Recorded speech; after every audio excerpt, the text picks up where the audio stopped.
Hey everyone, this is Brian from Vance Hines, and thanks for joining me on another Fuelpak Friday. Just gonna wait for everybody to kind of get hooked up, and now we're on Instagram. So again, guys, good morning. This is Brian from Vance Hines, and thanks for joining me on another Fuelpak Friday Live. You guys were super active, so we've got a list of about 9 questions to kind of cruise through here, and then of course, any live questions you guys want to go ahead and ask, we will take as well. So again, guys, good morning, and let's just roll with it right now. So gentleman asks, just ordered the 2-to-1 high output. When will they start shipping? So first and foremost, we have already shipped a number of those already to distribution, so they should be heading your way. I believe there are a number more of them. I don't have the exact number, but there's quite a few more going through the manufacturing floor currently. So you should be seeing those here in the next month or two. But we have already shipped a couple. I know a few people are already running them. So it's just a matter of time until they kind of get to you guys. Apparently, I'm getting a lot of live notifications from my own stream, so that's kind of cool. Someone asked when the FP3s are coming out for the 2021s. Again, 2021s, we are still working on it, so it's just going to be a matter of time. Keep you guys posted, of course. I'm sure that once we do have it and it's ready to go, I'll make a big announcement here on Fuelpak Friday. We'll do some social media posts, so you guys aren't going to have it like swipe past you. You're going to definitely know that it is available. I just don't have an ETA at this time when we'll have those out there. Beast Mode 1891 says options for an '09 V-Rod. So right now for an '09 V-Rod, we aren't manufacturing anything. All of our V-Rod systems were discontinued since the V-Rod itself was discontinued a number of years ago. And so at this point, the only thing you can do is find some like new old stock product that we would have. I do know there's a couple guys on eBay selling a few. Competition 2-to-1, slip-ons, all sorts of good stuff. So I would check there first. I would check your local market, maybe used local market, Craigslist, OfferUp, Facebook Marketplace, things like that. But as far as new for an '09 V-Rod, we aren't gonna have anything, unfortunately, for you. Scroll through, make sure I'm not missing anybody. Donnie Conius on Facebook says his average gas mileage or fuel mileage won't read on a 17 Road Glide Special. So on that particular bike, I would show you on my phone, but we're streaming with it right now. What you want to do is you'll want to connect to your motorcycle with the FP3 app. You'll then go to the live sensor data screen, go over to average fuel economy. And so there's a ring for that center gauge. Just below that, you'll see a little button, kind of a refresh logo. Go ahead and press that. By pressing the refresh logo, it basically zeroes out the mileage, and then it'll start calculating new fuel economy from there. So it'll take care of current fuel economy as well as average fuel economy. So it'll go ahead and read from there, but you have to sort of activate it with that reset switch prior to it just working yet. CS Visions 2021 tuner yet? Yeah, buddy, I already answered that. We're still working on it. As soon as we have it, you guys will definitely be the first to know. Facebook, Jose Amadeo Benitez Jr. says, will Vance and Hines be at Thunder Beach this year in Panama City Beach? Tell you what, let me look that one up for my 2021 events list. It doesn't sound familiar. I know we're about to head to Myrtle Beach right now, but I can kind of give you guys a little rundown. So we're going to be at Myrtle Beach. We will be at the Komodo event in Texas. Plan is to do Born Free. I think that's moved from June to August. Sturgis, Four Corners, Delmarva, Street Vibrations, Pig Trail, Harley, Bikes, Blues, and Barbecue, Biketoberfest. So all of those ones I just listed are the ones we're going to be going to. I do apologize. It looks like we are not going to be at the Panama Beach show. High Beam Tommy says, do you guys have any maps for a set of Andrews N4 cams on a Sportster? We do, but they're not in the app. If you contact our customer support team at help@vanceandhines.com or email me at fppro@vanceandhines.com, I do have the Andrews N4 6s and 8s as far as timing and fueling goes. However, we don't have them in the app. I think in the app it shows like the Screaming Eagle options. I think there's an SNS option and the Fueling Reaper, I want to say 505. But if you're running something like an Andrews N4, I really like that camshaft. It's a really, really great camshaft. I ran their N6s in my Sportster, my '03, my 100th anniversary, with a set of Buell Thunderstorm heads, bump compression, etc. I basically had like a little 90 horse sporty, and it was an awesomely fun bike. So we do have maps. You just basically go ahead and email us, upload your ECU contents to the server. From there, we will modify the fueling and the map for you, send the file back. Jaden24 on IG asks, I've got a 2013 Sportster 72. Do you guys have a fuel pack for it? Yes, so we do have a Fuelpak FP3 for your bike. It would be the J1850 FP3. Part number from Vance Hines is 66007. And that one fits 07 to 13 Sportsters. All right, let me bounce back to the Instagram stories one here. Any ETA on an exhaust system for the Indian FTR 1200? We made one for our sponsored stunt rider, Rob, at One Wheel Revolution. And there are no plans to currently make another system for that FTR 1200. Rick West, good morning, buddy. V&H, great visiting yesterday and being able to say hi to a few. Oh, man, I just missed you. That's too bad. Well, thank you for coming by and saying hi. And hopefully we catch you around the next time. Let's see, next one. Does the Vance Hines 30 horse kit work on all Harleys? The horsepower kit is designed predominantly for touring models because it comes with the air cleaner, it comes with the mufflers and the camshafts. Now, the horsepower kit we haven't made in a while because that one came with all carbon accessories. It came with a carbon drac air filter and it came with a carbon tipped high output slip-on. It's a really cool pipe, actually.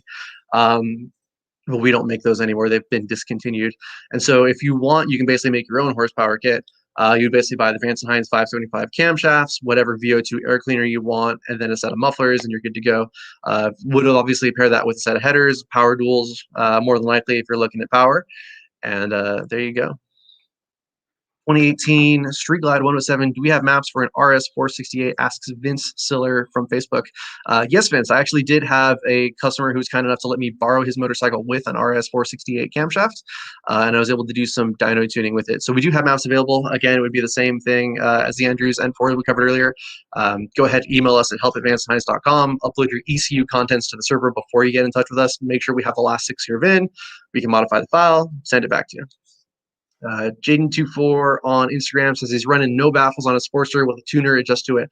Depending on what system you're running, Jaden, we do offer no baffle maps on certain Sportster models, predominantly the short shot stagger. So if you have a short shot staggered on your bike with no baffles, there is a straight no baffle map that we created here in our dyno with wideband sensors. That would be the one I would use. Otherwise, you can go ahead and have it adjust for a lack of baffles. You can put it in auto tune mode, or you can let the automatic fuel trims over time adjust as necessary. So the answer is yes, but there's a couple different ways to go about doing that. Street Glide Grim says, I want to remove the baffles out of my Road Rage 2. Do we have a map? We have a map for the Road Rage 2, but not without the baffle. With that thing, you'd have to run an auto tune. Again, 2 to 3 shorter sessions, maybe 20 to 30 minutes, and go from there. Keep in mind that if you pull the baffle out of your Road Rage, considering they're pretty open as is, you'll get a little bit more sound, not a lot. And you're going to lose some bottom end power, which is frankly what that 2-in-1 is pretty good at. So me personally, I wouldn't pull the baffle, but if you choose to do so, just know that you're going to lack a bit on the bottom end and will require a bit of extra tuning. Papa Visual OC says, can I run your slip-ons without the fuel pack until it comes out? So 2021, of course, right? So yeah, if you run the stock air cleaner with a stock header and just the slip-ons, you do not need to run an FP3. You'll be good to go as far as that comes out. Typically, I'd recommend either the high outputs or the Torque 450s. Both options are really, really good. Both sound great with a stock header. No tuning required, and you'll be good to go. Ken Turman on Facebook got a long question. Last week I asked what tuner options I had for my 07 FXD SE. So there was no map for the FP3, and I need to get an older tuner. I picked up the 621005B model based on conversation with the customer rep. My question is there a map for that tuner? So why does that map apply to the FP3? So really long and short is at the time we had the Fuelpak LCD, or the LED rather, we were able to borrow a CVO bike and create maps on it. The 6607007, the J1850 Fuelpak FP3, we didn't make until after we made the 66005 CAN bus FP3. So we basically made the earlier model FP3 at a later date, and it was at such a later date that we weren't able to get our hands on that type of motorcycle to run it on the dyno. It's a completely different mapping process, totally different. One is piggybacking it, and it's basically taking a grid that we create based on your bike and modifying fuel values up and down as needed. Whereas the FP3, we're modifying the actual fuel tables of the ECU itself. So it's a totally different granularity of the map. And it requires complete remapping just because it's not apples to apples. It's not going to translate. Pat Next 91 says, did I attend a school to work on bikes? Which one did you attend? I did. I went to Motorcycle Mechanics Institute in Phoenix, Arizona. I believe the campus is still there. And I want to say they also have one in Orlando. It is a subsidiary of UTI. I will say, that while it was a really good base, I ended up learning a lot more actually in shops and working at the dealership. So I think it's a great way to get you in the door. Little expensive. Took a while to pay off those student loans. But for the most part, I'd say overall it was a good experience, and I'm happy with having gone. Uh, I don't want to mispronounce your name. Zivnu Masik? I'm sorry, buddy. On YouTube, why doesn't the FP3 have maps for the VH Deluxe slip-on for Tri-Glide? So there should be maps for that. It depends. What ends up happening is a lot of those earlier slip-on models, again, this goes back to dyno tune maps. So the Tri-Glide slip-ons are only for the Tri-Glide, and we only have one dyno that's available for trikes here at the facility. Most of our dynos are single drum as opposed to a dual drum. Basically, it's one single drum with two openings for multiple wheels.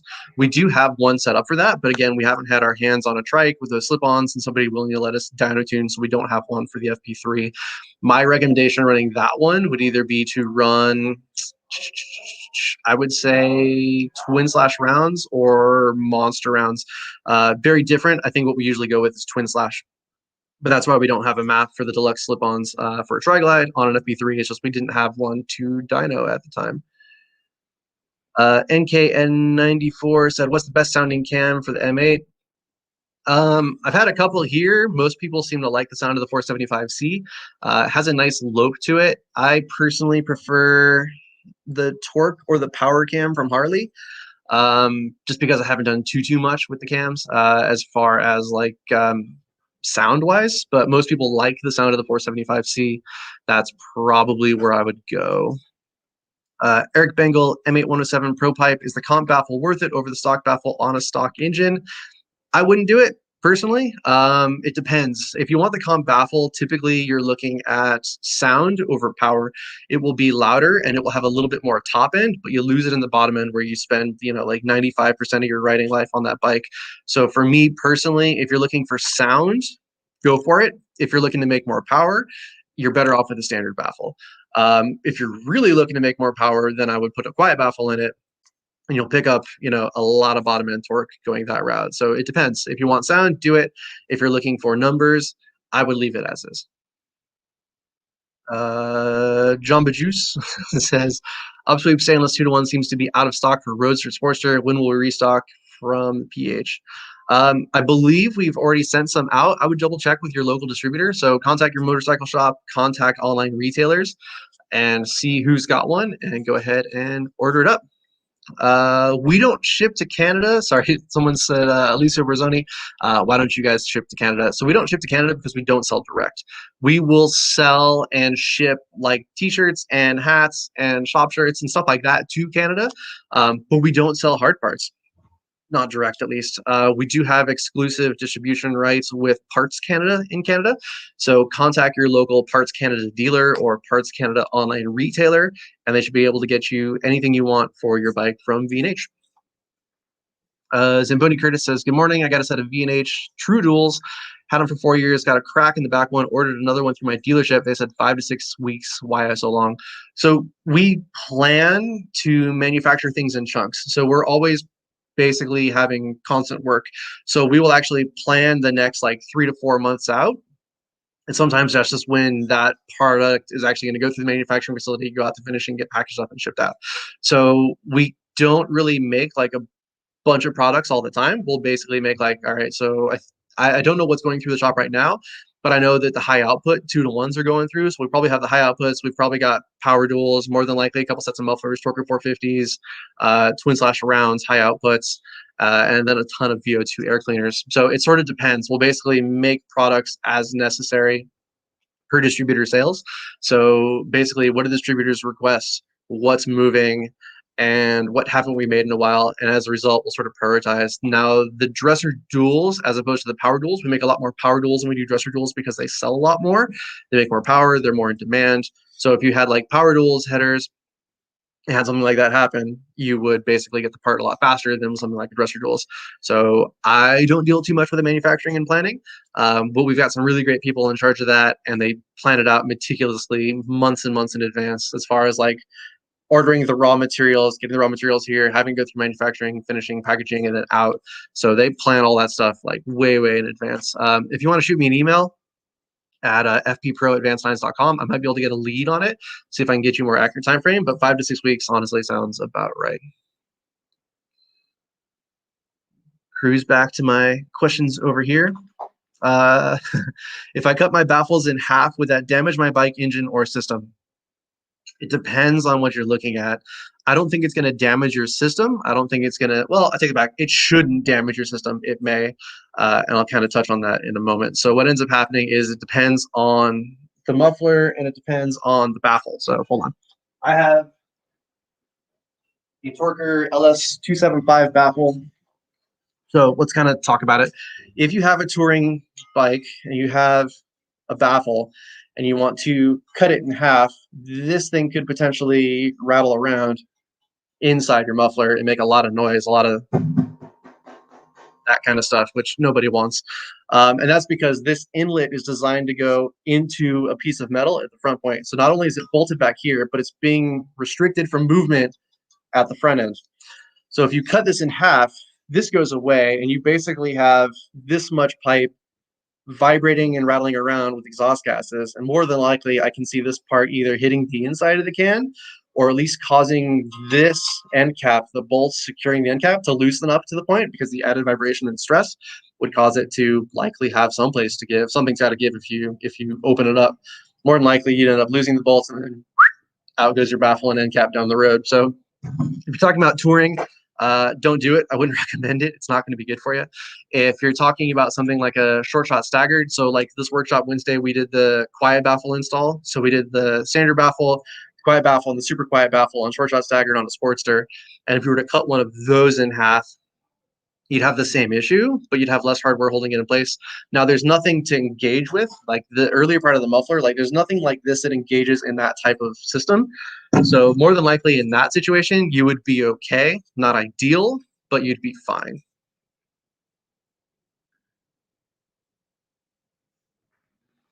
Let's see, RS Klein on Facebook says, would it be worth it? Horsepower torque to switch my 19 FXFBS with a 475C and a TBR 2-1 to the new V&H high output 2-1. Thanks for the great info and products.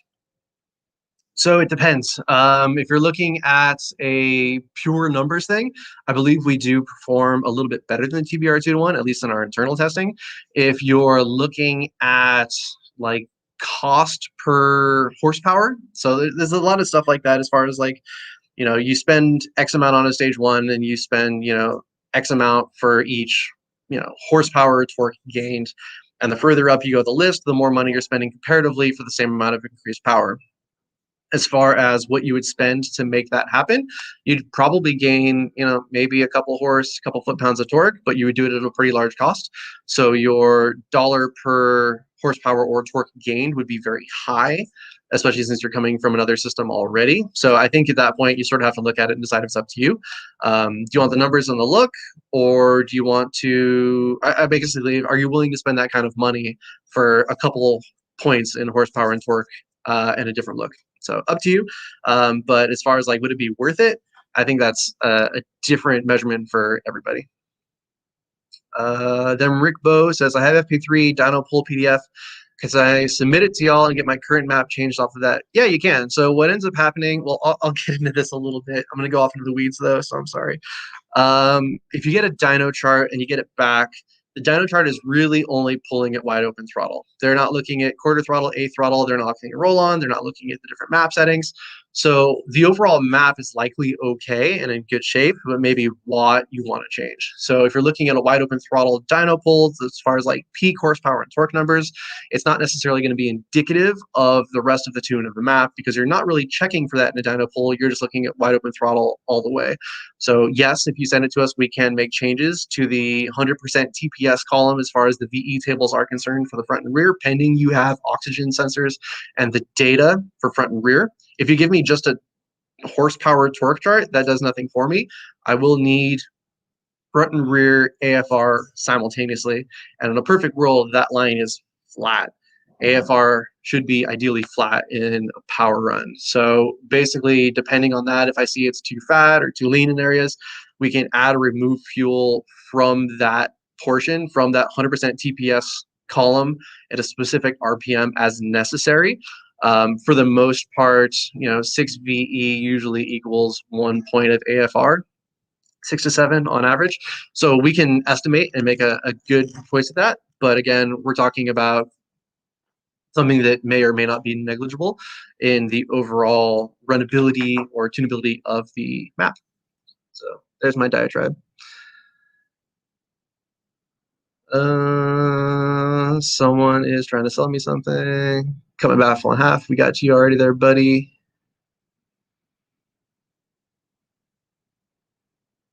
Can I block people? That'd be cool. And oh, damn. All right, Ken Turman, back on Facebook, said, I also mentioned I could get an FP3 and run it in auto-tune mode with the 07 and upload a map and work with it to get a map created. Would it be worth the effort and money, or will I not see much change? I'm only asking because of the drastic difference between the FP3 made and my 08 Fat Bob. So it's a good question. If you're willing to spend the time and money to do it, what I can do is have you send me the VIN.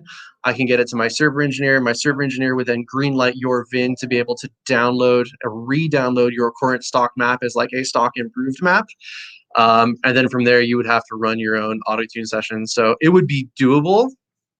Is it worth it or not? Honestly, from an endpoint power perspective, probably not. You're going to end up in about the same place either way. So it would be cheaper for you to do it with the LED. It would be easier for you to do it with the LED, and you wouldn't spend the time. You would lose the live sensor data. You would lose the ability to read and clear trouble codes, and you would lose the ability to update or modify your map down the road if you did something else with the bike. So those are the three things that I would look at. But for the most part, at the end of the day, you're going to end up in around the same place anyway. You roll through Instagram real quick. High Beam Tommy says we have maps for Andrews and 4. Yeah, are those for both 883 and 1200 or just 1200? I believe at this moment they are just for the 1200.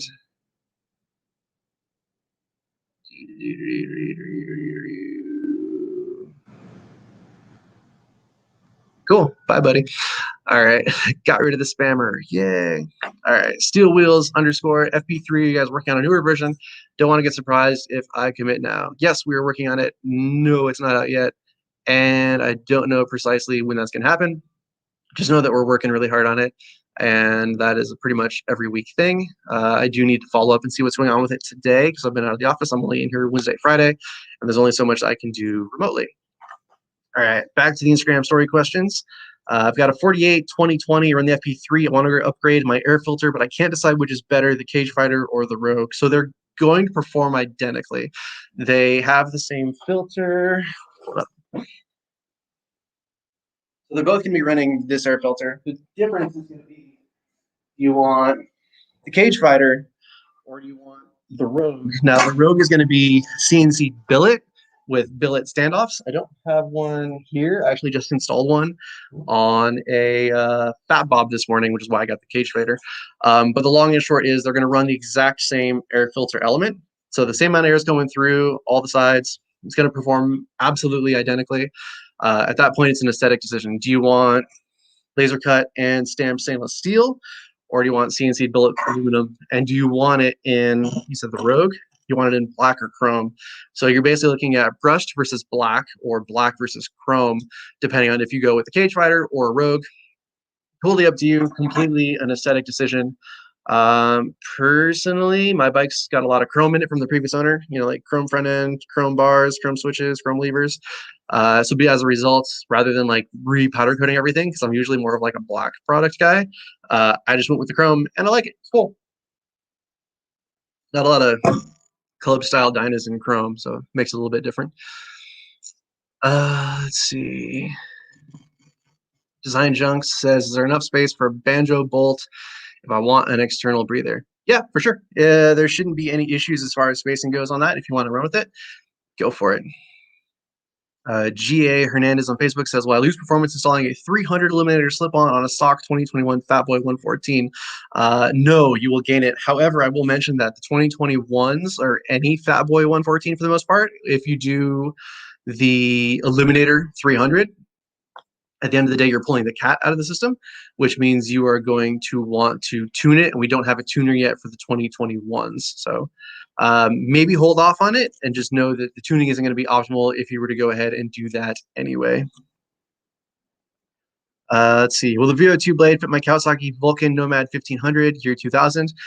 It will not. We only made the VO2 blade for Harley Davidson models. So cable operated, Sportsters, fly-by-wire, early twin cam, fly-by-wire, of course, Milwaukee 8 Softails, and Tourings. RS Klein says, thank you, loving the FP3 tune y'all sent me. Cool. Thank you, RS. Really appreciate your support, buddy. Let's see. Pop over to Instagram. Hey, bro. Hey, buddy. Let's see. Next one on stories is I installed a new carb on my twin cam, and I also added a VO2 naked intake running a stock cover and want to make it look better. What are my options? Skull cap is not enough. So we only offer for the VO2 naked a skull cap and a skull cap crown. The skull cap crown is sort of similar to the cage fighter in the sense that it has more laser cut areas on the face of it. So instead of just being like a flat stamped chrome or black piece, there's actually a recessed portion that is a stainless steel mesh that peeks out from behind laser cut openings. I'm actually running a skull cap crown on my Dyna right now. Really like it. Lots of clearance, looks really good, and it's a little bit more than just a flat plate. So I would look at the skull cap crown. If you want something more intricate than that, you will have to look outside of Vance Hines. Strength and Conditioning says, we need Vance Hines for the Yamaha VMAX again. So I think we've been stretching into more metric stuff these days, which is really cool. As far as the Yamaha VMAX, I don't know if that's going to be coming. I don't believe so. But I can double check with our product development manager and kind of go from there. All right, last question from the Instagram stories is, what's the difference between the 2-to-1 upsweep and the high output for the Fat Bob M8? For the most part, aesthetics, and I think the high output does make a little bit more power than the upsweep. I've ridden both of them extensively on our Fat Bob. I personally prefer the high output. I think the power band is a little bit more, well, it feels like the upsweep has a little bit of a dip in comparison to the high output. I think the high output has more linear power, but I want to say the upsweep has a little bit more on the top end. I tend to be a low end torque kind of guy. So if it makes more power on the bottom end, that's usually where I like it. And I feel like the high output is a tad bit more linear. So that would be the direction that I would go.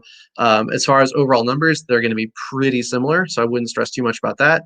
And then take a look at how you like it. I know that when I had the 2-to-1 stainless upsweep on my Dyna, when my wife was on the back as a passenger, despite the fact that it would fit with the passenger pegs, she had a longer heel on her boot, not much, like an inch or so, but it was enough for her to almost have her heel on the muffler, which is why I went back to the Pro Pipe. Conversely, if you have an upsweep, maybe you don't fit bags on the bike, and I always ride with saddlebags for the most part, just because I want to have, an extra visor for my helmet.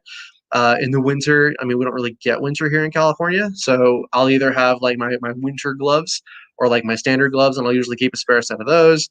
I keep some basic tools. Like I like to have bags just for the ability to carry a couple stuff in case I need it. Do I need it? No. Do I have a towing service and a credit card? Yeah. But I'd rather get myself out if I need something or anything. Let's see here. Hello, bro. I want to ask about shipment to KSA. How long will it take? I don't know. Again, we don't sell direct, so I would contact your local distributor and go from there, see if they can get you the product and what their shipping time looks like. Powderhound 574 says, I'm currently running big shots, high flow intake, and a big city thunder baffle. Purchased the FP3, and I'm looking at SNS 583 cam. Will the FP3 be enough for tuning? Yeah, the FP3 would be great for that. Again, just go ahead and send us an email at help@vancehines.com. We can go ahead and have you upload the map to our server, make modifications for that 583 camshaft, send the file back. We have tons of people using camshafts with our FP3. And we basically deal with those calls almost all day, every day.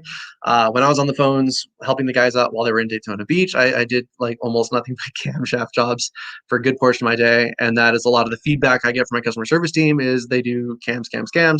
So we'll work on a tool to make that a bit more user-friendly for you guys rather than you having to call in and do the camshafts. So, but yeah, you'll absolutely can handle that.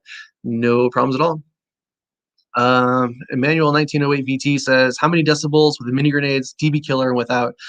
I don't know off the top of my head. I know that the mini grenades, I don't know for a fact. I think they're around like 98. You'd probably get it down to like 96, 95 with the quiet baffles. So I would say that wherever the mini grenades are at, and I don't have the numbers in front of me, so don't quote me, you'll get about 2 to 3 less dB with the quiet baffle. Nike Pro 02 on YouTube says he's got a Speedster 909 on his Iron 1200. No baffles. Would that cause my check engine light to be on? Potentially, yeah. It depends. There's a lot of things that can cause a check engine light to be on. If you have the Fuelpak FP3, I'd recommend going into the read clear trouble codes, take a look, read the code, go from there. A lot of times with a code, they'll either be historic or erroneous. So like when you flash them out with an FP3, you get a UO100 code, which is disconnected from ECM, ECM body control module, speedometer, radio, depending on the model, and you would just clear those all out. It's just a process of the flashing, so it's not a big deal. What I would recommend, however, is if you do have the FP3, read it, clear it. If it comes back, then likely you've got something going on. Now, if you haven't mapped it for no baffles, that's probably the issue. But you could also have something like an exhaust leak that's causing a problem. You could have an intake leak that's causing a problem. You could have an O2 sensor that's either failed or the wires have gone bad. A lot of people will pull systems without actually pulling the oxygen sensors off of the motorcycle. They'll just twist it, hoping to pull it out the back, and that can actually damage the wiring to the oxygen sensor because it's a really thin gauge, fragile wiring. So I don't recommend doing that. If you're going to do it, pull the system off, then pull it all out. Don't try to like shortcut it because in the long run, you'll probably damage the sensor. It's going to cost you money. And yeah, don't do that. See, Tom Blaine Swales on Facebook says V&H short shots on Sportsters, exhaust brackets always snap. Same point, very common issue.